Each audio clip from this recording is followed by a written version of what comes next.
제5장 심판이 시작되다.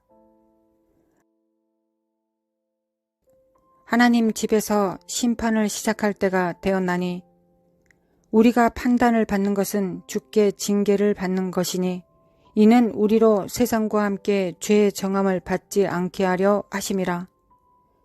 위에 인용한 베드로전서 4장 17절 중에 심판으로 번역된 히라버 단어 크리마는 영어의 크리시스, 위기가 유래한 크리시스와 같은 뜻으로 사용된다. 이는 벌 주거나 정죄하려는 것이 아니요 교회를 정결케 하여 세상의 심판이 임할 때 교회로 하여금 확고한 기초 위에 서 있도록 하며 우리로 세상과 함께 죄의 정함을 받지 않게 하려 하심인 것이다.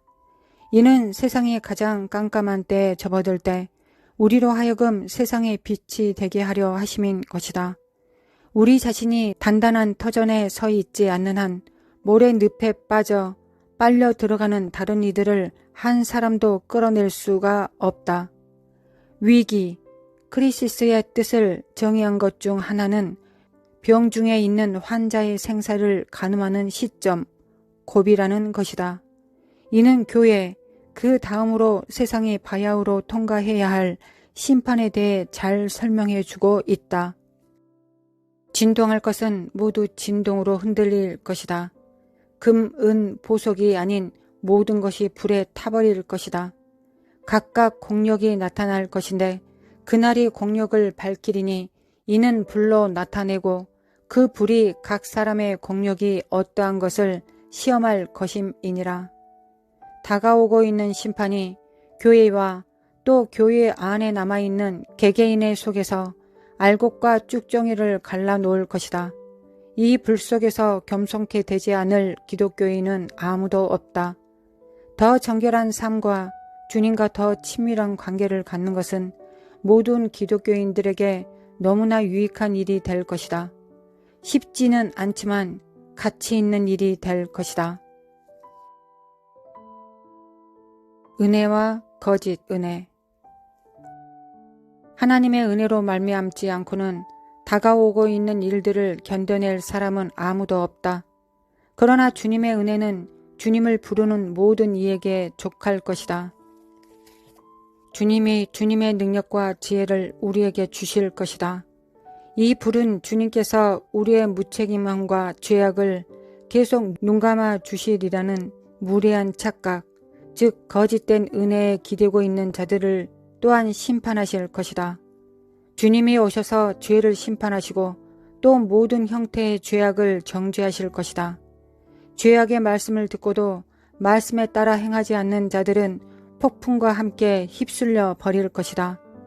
신랑이 올 때 기름을 좀 구할 수 있으리라는 무례한 착각 속에 자기 등불에 기름을 채우지 않았던 어리석은 처녀들처럼 되지 말자. 그처럼 어리석은 자들은 잠긴 문 밖에서 발을 구를 것이다. 무례한 착각은 은혜의 거짓 교리의 토대이며 이제 그 토대가 곧 소용없다는 것을 알게 될 것이다. 하나님의 심판은 위기의 형태로 다가오는데 어느 정도는 모든 신자의 삶과 교회 속에 계속 역사하고 있다. 우리가 삶 속에서 겪는 모든 문제는 우리를 하나님의 참된 은혜와 능력을 향해 나아가도록 되어 있다. 그러나 말세에 다가올 위기는 전에 체험하였던 어떤 것보다 더 강력할 것이다. 주 예수께서 경고하셨듯이 이는 그때 큰 환란이 있겠음이라. 창세로부터 지금까지 이런 환란이 없었고 후에도 없을 것이다. 그러나 이런 큰 환란과 함께 교회에는 전에 알지 못하였던 큰 은혜와 큰 능력 또한 제공될 것이다. 이것은 우리가 이사야 60장 1절부터 2절에서 보는 바이다. 일어나라, 빛을 발하라. 이는 내 빛이 이르렀고 여호와의 영광이 내 위에 임하였음이니라. 보라, 어두움이 땅을 덮을 것이며 잠잠함이 만민을 가리우려니와 오직 여호와께서 내 위에 임하실 것이며 그 영광이 내 위에 나타나리니. 어두움이 땅을 덮을 때 깜깜함이 사람을 가리울 바로 그때 주님이 주님의 백성 위에 임하시며 그 영광이 그 위에 임하실 것이다. 이것이 빛과 어둠의 첨예한 충돌이요 빛이 승리할 것이다. 이때가 역사상 의로운 남녀가 그토록 복이 온화였던 교회의 가장 찬란한 시간이 될 것이다. 교회에 먼저 임할 심판 또는 위기는 교회를 전에 알지 못하였던 위대한 영광을 위하여 준비시키기 위해서이다. 이 환란의 불이 교회를 영광을 위하여 준비시킬 것이요 그 영광은 교회를 주님에게 합당한 점도 흠도 없는 신부로 변화시킬 것이다. 이 환란을 지나가는 데는 더 쉬운 길이 있다. 주님이 위기의 형태로 심판을 보내시기 전에 주님의 백성에게 분명한 경고를 보내어 먼저 우리가 우리 자신을 심판하여 주님이 심판을 안 하셔도 되도록 하실 것이다. 바위에 떨어져 깨어지는 것이 바위가 우리에게 떨어져 가루로 되는 것보다 낫다. 우리가 거룩하고 정결한 삶의 훈련에 헌신하고 여러 방법으로 우리를 얽어매는 죄를 회개하여 제거하면 준비된 위기를 치르고 지나지 않아도 된다.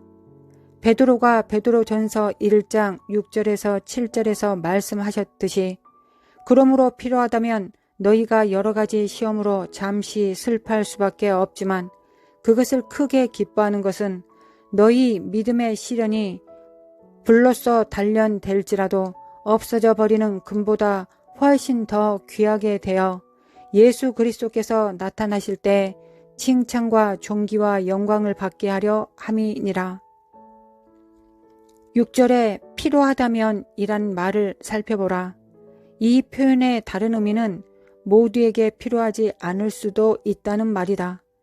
우리가 자신을 심판하고 성결을 위하여 자신을 훈련하면 일상생활 가운데 지금도 겪고 있는 많은 시련에서부터 피할 수 있다. 우리가 스스로 반석 위에 엎드러져 깨어지면 그분이 우리 위에 떨어질 필요도 없다. 주님은 사랑하는 이들을 훈련하시며 이 심판이 임하는 것은 주님이 우리를 사랑하시기 때문이다.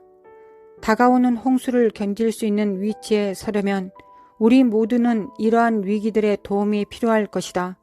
그래도 주님은 그분의 시험을 보내시기 전에 우리에게 미리 경고하셔서 우리가 가능한 한 쉽게 감당할 수 있도록 하실 것이다.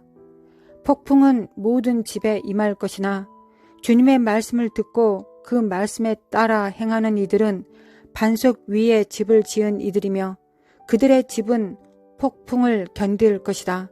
그런 집에 사는 이들은 폭풍을 두려워할 필요가 없다.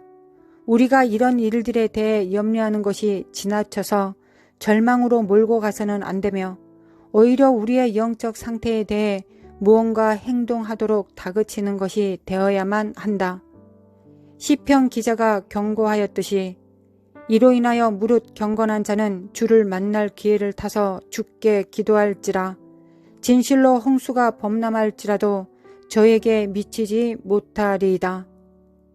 우리가 주님을 찾으면 만나리라는 약속이 우리에게 있지만 홍수가 우리에게 닥칠 때까지 기다린다면 우리의 집을 건지기에는 너무 늦을 것이다. 오늘 우리는 우리에게 닥칠 심판과 영광 두 가지 길을 놓고 선택을 하고 있는 것이다.